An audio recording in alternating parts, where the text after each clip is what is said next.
حضرت ابراہیم علیہ السلام کو جب آگ کے اندر ڈالا گیا تو آپ بھی جانتے ہیں کہ آگ انہوں نے جلایا نہیں تھا، بلکہ فرمان خداوندی تھا کہ قُلْنَا يَا نَارُ كُونِي بَرْدًا وَسَلَامًا عَلَىٰ ابراہیم، کہ اے آگ تو ابراہیم پہ سلامتی والی اور ٹھنڈک والی ہو جا۔ تو اس آگ نے جلایا کیوں نہیں تھا، یہ حکم کیوں آیا تھا؟ تو اس کی وضاحت میرے آقا علیہ السلام کے چچا سیدنا عباس بن عبد المطلب رضی اللہ تعالیٰ عنہما آپ کرتے ہیں، جب آپ غزوہ تبوک سے واپس آ رہے تھے میرے آقا، تو ساتھ آپ کے چچا حضرت عباس بھی تھے۔ تو انہوں نے آقا علیہ السلام کی بارگاہ میں عرض کی کہ پیارے آقا، میں کچھ آپ کی ثنا اور نعت آپ کو سنانا چاہتا ہوں۔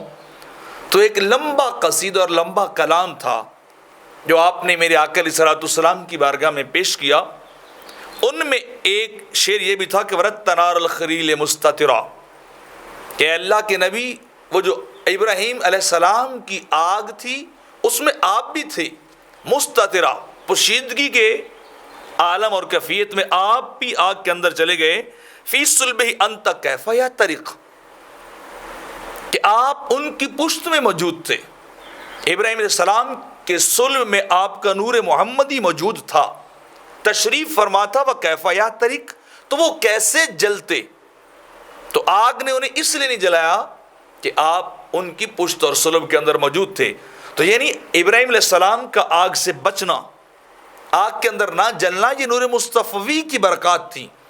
یہ آقا علیہ السلام کے وجود مسعود کے سارے کی یہ کرامات اور اعزازات تھے کہ انہیں جلایا نہیں گیا تھا، کہ اگر وہ جل جاتے تو نور مصطفیٰ کہاں جاتا؟ تو وہ جہاں نور مصطفیٰ ہے وہاں آگ جلاتی نہیں ہے۔